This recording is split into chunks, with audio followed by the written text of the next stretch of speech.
This channel does not promote any violent, harmful, or illegal activities. All content provided by this channel is meant for an educational purpose only.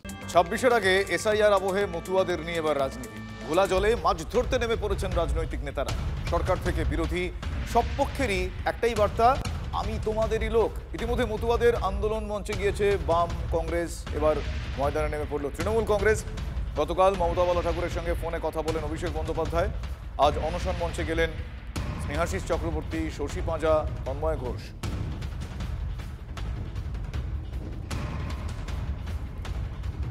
26-এর আগে SIR আবহে মতুয়াদের নিয়ে রাজনীতি শুরু হয়ে গিয়েছে। ঘোলা জলে মাছ ধরতে নেমে পড়েছেন সব দলের রাজনৈতিক নেতারাই।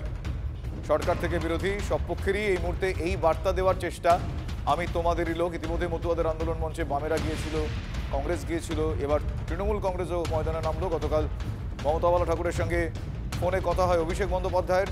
আজ অনশন মঞ্চে গিয়েছেন স্নেহাশিস চক্রবর্তী, শশী পাঁজা, তন্ময় ঘোষ। ফলে মতুয়াদের নিয়ে রাজনীতি এর আগেও হয়েছে, অন্যান্য দলকেও দেখতে পাওয়া গিয়েছে। এবার সরাসরি তৃণমূল কংগ্রেসও ময়দানে নামলো। গতকাল অভিষেক বন্দ্যোপাধ্যায় ফোন করেন মমতা বালা ঠাকুরের সঙ্গে। অনশন মঞ্চে আজ দেখা যাচ্ছে স্নেহাশিস চক্রবর্তী, শশী পাঁজা, তন্ময় ঘোষকে।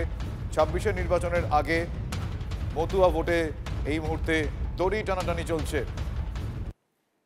আমার সহকর্মী দীপঙ্কর এই মুহূর্তে রয়েছেন। দীপঙ্কর, এর আগে আমরা বাম, কংগ্রেস প্রতিনিধিদের দেখেছি, বিরোধী দলের প্রতিনিধিদের দেখেছি, এবার সরাসরি তৃণমূল কংগ্রেসের হস্তক্ষেপ। এই মুহূর্তে অনশন মঞ্চে স্নেহাশিস চক্রবর্তী, শশী পাঁজা, তন্ময় ঘোষরা গিয়েছেন। আমি একটু আপডেট দেখতে চাইবো এবং সেই ছবি দেখবো এবং তোমার কাছে একটু বর্ণনা চাইবো।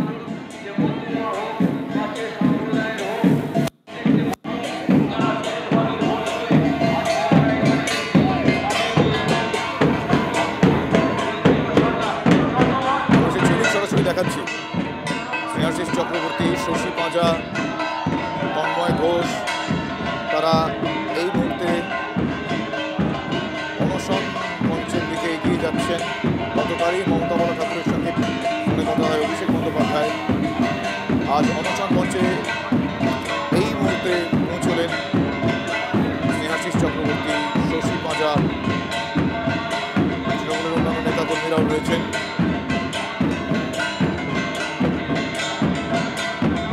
মতুয়াদের পাশে পেতে এবার দরদি তকমা আদায় করতে রাজনৈতিক নেতা মুন্সিদের নিজেদের মধ্যে দড়ি টানাটানি।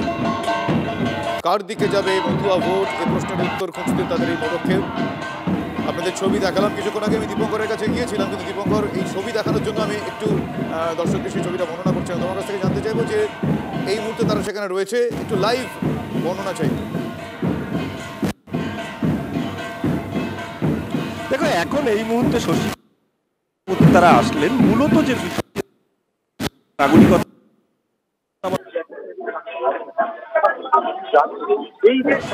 ভক্তরা রয়েছেন। তুমি জানো যে এই যে অনশন মঞ্চে বেশ কয়েকজন অসুস্থ হয়েছে। আমরা যতটুকু খবর পেয়েছি, লাস্ট খবর 13 জন অসুস্থ হয়েছেন, অর্থাৎ 13 জনকে এখান থেকে সরানো হয়েছে। অধীর চৌধুরী এসেছেন, তিনি এসে বলেছিলেন যে এই অনশন তুলে নেওয়ার জন্য, কিন্তু মমতা বালা ঠাকুর তিনি অনশনে থেকে গেলেও অল ইন্ডিয়া মতুয়া মহাসংঘের সম্পাদক তিনি কিন্তু অনশন থেকে বেরিয়েছেন। মূলত যে বিষয় তারা সেই সময় বলেছিলেন যে নিঃশর্ত নাগরিকত্বের দাবিতে দিল্লিতে যে আন্দোলন, সেই আন্দোলনকে আরও বেশি জোরালো করবার জন্য তিনি এই অনশন থেকে উঠছেন। অর্থাৎ একদিকে দিল্লিতে আন্দোলন করবার প্রস্তুতি, অন্যদিকে আজকে তৃণমূলের কি বার্তা আসে, শশী পাঁজা, স্নেহাশিস চক্রবর্তীরা কি বার্তা দেন সেটাই কিন্তু দেখবার। এই বার্তা নিয়ে তিনি আজকে কি বলেন।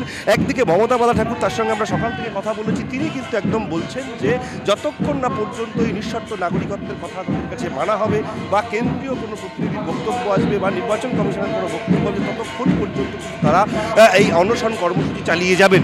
একদিকে শশী পাঁজা তিনি আসছেন, আমরা দেখি একটু কথা বলার চেষ্টা করব। দিদি, আজকে আপনারা আসলেন, কি লাইভ আমরা এসছি, আমরা অনশন মঞ্চে যাচ্ছি। কি বার্তা দেবেন? আমরা যাই। তিনি বলছেন যে অনশন মঞ্চে যাচ্ছেন এবং কি বার্তা দেন তিনি বলছেন ওখানে গিয়েই বার্তা দেবেন বা বলবেন। মূলত যেটা জানা যাচ্ছে অভিষেক বন্দ্যোপাধ্যায়ের বার্তা নিয়েই কিন্তু অনশন মঞ্চের দিকে যাচ্ছেন শশী পাজা, শ্রেয়াশিস চক্রবর্তীরা। তারা মূলত আজকে এসেছেন 12 দিনের মাথায়। যদিও ইতিমধ্যে এটা নিয়ে একটা প্রশ্ন উঠেছিল কেন তৃণমূল কংগ্রেস এতদিন ধরে এই অনশন মঞ্চে আসেননি বা তাদেরকে দেখা যায়নি, সেই নিয়ে যেমন প্রশ্ন ছিল। পরপর 3টে মন্দির, সেই 3টে মন্দির তারা পরিদর্শন করছেন। শ্রেয়াশিস চক্রবর্তী, শশী পাজা তারা প্রথমে প্রমোদরঞ্জন ঠাকুরের মন্দিরে যান, সেখান থেকে গুরুচাঁদ ঠাকুরের মন্দির এবং এখন হরিচাঁদ ঠাকুরের মন্দিরে আছেন। তারা হরিচাঁদ ঠাকুরের মন্দিরে যাবেন এবং তারপর অনশন মঞ্চে যাবেন, যেখানে রয়েছেন মমতা বালা ঠাকুর। তার সঙ্গে দেখা করবেন। দেখা করবার পর তাদেরকে যে প্রতিশ্রুতি নিয়ে আজকে আসছেন সেই প্রতিশ্রুতিতে কী বলছেন সেটা যেমন একদিকে নজর থাকবে, অন্যদিকে আরেকটা ধন্যবাদ। অন্যদিকে এসআইআর আবহে ঠাকুরনগরের ঠাকুরবাড়িতে 2 শিবির। একদিকে নিঃশর্ত নাগরিকত্বের দাবিতে মমতা বালা ঠাকুরের অনুগামীদের অনশন চলছে, ঠিক অন্যদিকে শান্তনু ঠাকুরের নেতৃত্বে চলছে সিএতে ক্যাম্প। দেখাবো সেই ছবি আপনাদের। 26-এর আগে এসআইআর আবহে মতুয়াদের নিয়ে রাজনীতি।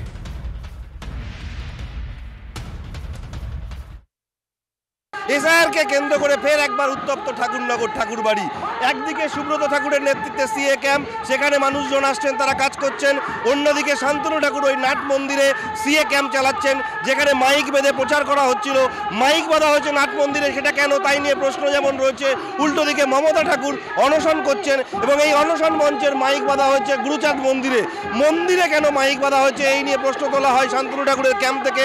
উল্টো দিকে মমতা বালা ঠাকুরের অনশন মঞ্চ থেকে বলা হয় যদি নাট মন্দিরে শান্তনু ঠাকুর মাইক বেঁধে অন্যায় না করেন তাহলে তারাও এখানে মাইক বেঁধে কোনো অন্যায় করেননি। কিন্তু পক্ষান্তরে আরও একবার রাজনৈতিক তরজা শুরু হয়েছে ঠাকুরবাড়িতে। তার কারণ এসআইআর এবং নাগরিকত্ব, এই দুটো ইস্যুকে কেন্দ্র করে একদিকে অনশন চলছে, অন্যদিকে নাগরিকত্বের জন্য যারা আবেদন করতে আসছেন তাদের এই আবেদনপত্রের কাজ চলছে। সব মিলিয়ে উত্তপ্ত ঠাকুরনগর ঠাকুরবাড়ি। টিভি 9 বাংলার জন্য সুকান্ত মণ্ডলের সঙ্গে দীপঙ্কর দাসের রিপোর্ট, উত্তর 24 পরগনা। তোমরা রোহিঙ্গা বলছো, বাংলাদেশি বলছো, সেই মতুয়াদের নিঃশর্ত নাগরিকত্বের দাবিতে যখন মা মমতা ঠাকুর তার সংগঠন লড়াই করছে, তোমরা তার আন্দোলনকে নষ্ট বেঁধেছো। তোমরা নির্লজ্জ, বেহায়া। দাবি তো অবশ্যই এক, কারণ আজকে আমরা এই যে চিকিৎসক হতে পেরেছি, আমাদের সেই সময় শ্রী গুরুচাঁদ ঠাকুর বলেছিলেন যে একবেলা নাও খাও তাতে ক্ষতি নাই, ছেলে মেয়েদের শিক্ষা দাও সেই আমি চাই। এই যে আমাদের এই আমাদের শিডিউল কাস্টে অন্তর্ভুক্তিকরণ, যার জন্য আমরা অনেকেই উচ্চশিক্ষায় সেই সুবিধাটা পেয়েছি এবং চিকিৎসক হয়েছি, তো সেই দায়বদ্ধতা অবশ্যই আমাদের সমাজের প্রতি আছে। এই লড়াই কি আপনারা জারি রাখবেন? অবশ্যই জারি রাখবো, যতক্ষণ শরীর দিচ্ছে ততক্ষণ আছি, বসে আছি। আমরা আমাদের সাংগঠনিকভাবে সমস্ত সংগঠনকে বার্তা দেব যেটা সঠিক নাগরিকত্ব পাওয়ার প্রয়োজন এবং এসআইআর একটা কেন্দ্রীয় সরকারের নীতি। এসআইআর এটা কখনোই রাষ্ট্রে বিরোধী নয়, রাজ্যের প্রয়োজনের জন্যই করছে, অতএব আমরা এটা করা প্রয়োজন। এই বার্তাটাই আমাদের সাংগঠনিক প্রক্রিয়ার মাধ্যমে আমরা সমস্ত জেলা ব্লক কমিটিকে আজকে এখান থেকেই বার্তা দেব।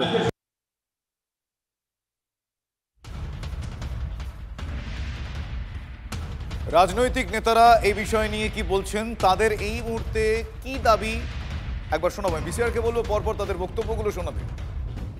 আমি সবাইকে সঙ্গে নিয়ে এসেছিলাম। মূলত শারীরিক কুশল তো কষ্টের মধ্যে আছে। নিজেরা যে নাগরিক অথবা নিজেরা যে এখানকার মানুষ, এখানকার ভোটার, এইটা স্বীকৃতির জন্য মানুষকে এতদিন কষ্ট করতে হবে, অনশন করতে হবে। গোটা সমাজটাকে, মানুষকে, গরিব মানুষকে, মতুয়া, উদ্বাস্তু, মানে কী হচ্ছে এটা? এটা দিল্লির ওরা যা করছে, বিজেপি ঘোরতর অন্যায় করছে। যদিও এটা ঠিক, এদের অনুপ্রবেশকারী বলে প্রথম দাগিয়ে দিয়েছিলেন মমতা ব্যানার্জি নিজেই, এবং তার বিপদ আজকে সবাইকে ভোগ করতে হচ্ছে। এনিহাউ এগুলো পুরোনো কথা।